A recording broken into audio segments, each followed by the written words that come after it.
Welcome back, medic divers. Today, we will explore the fascinating structure and function of the nephron. Let's start by understanding the location of the kidneys. The human body has two kidneys, located on either side of the spine in the abdominal cavity. Interestingly, the positioning of the kidneys is not exactly the same. The right kidney is slightly lower than the left, because the liver, a large organ, takes up space on the right side of the abdomen, pushing the right kidney downward. Now, the kidney is made up of tiny filtering units known as nephrons. Each kidney contains around 1 to 1.5 million nephrons. These are the structures responsible for filtering the blood and producing urine. Let's dive deeper into the parts of the nephron. The nephron begins with the renal corpuscle, which consists of the glomerulus and Bowman's capsule. The glomerulus is a red, coiled capillary network where filtration begins. Surrounding it is the cup-shaped Bowman's capsule, and together they form the renal corpuscle, the very first step in urine formation. If we zoom into this region, we can see how blood is filtered through the thin walls of the capillaries in the glomerulus. Small molecules like water, salts, and waste products pass into the Bowman's capsule, while larger molecules like blood cells and proteins remain in the bloodstream. To make this process clearer, think of a tea strainer. When you pour tea, the liquid passes through while the tea leaves stay behind. Similarly, only small molecules are filtered through the glomerulus into Bowman's capsule, while larger particles stay in the blood. After filtration in the renal corpuscle, the filtrate moves through different parts of the nephron. First, it enters the proximal convoluted tubule, PCT, a coiled structure where the initial processing of the filtrate begins. From the PCT, the filtrate flows into the loop of Henle, which has two sections: the descending loop, which moves downward, the ascending loop, which moves upward.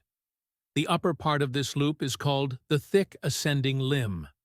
After the loop of Henle, the filtrate moves into the distal convoluted tubule, DCT, another coiled structure. Finally, the filtrate reaches the collecting duct, where it exits the nephron in the form of urine.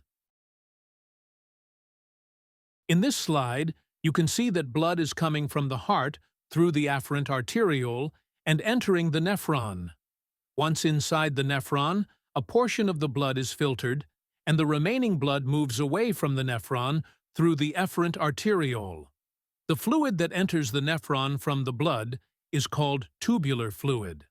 As the tubular fluid passes through the various parts of the nephron and undergoes processes like reabsorption and secretion, it eventually exits the nephron through the collecting duct. At this point, the fluid is known as urine before it is excreted from the body.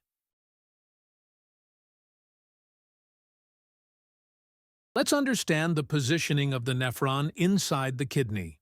The kidney has two main regions: the cortex, which is the outer part, the medulla, which is the inner part. You can think of it like a mango, where the pulp represents the cortex and the seed represents the medulla. Now, let's see where different parts of the nephron are located. The renal corpuscle, glomerulus plus Bowman's capsule, is present in the cortex. The proximal convoluted tubule, PCT, is also present in the cortex. The loop of Henle has parts in both regions.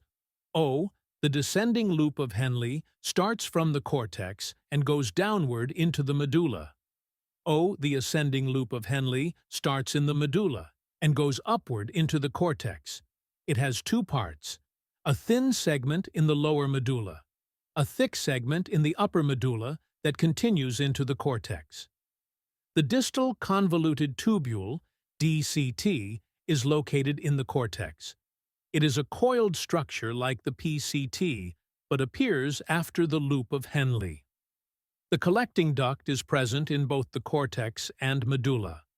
It starts in the cortex, travels through the medulla, and finally carries urine toward the renal pelvis for excretion.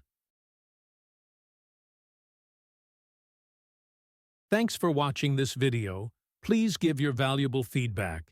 And if you have any question related to this video, feel free to ask in comment section.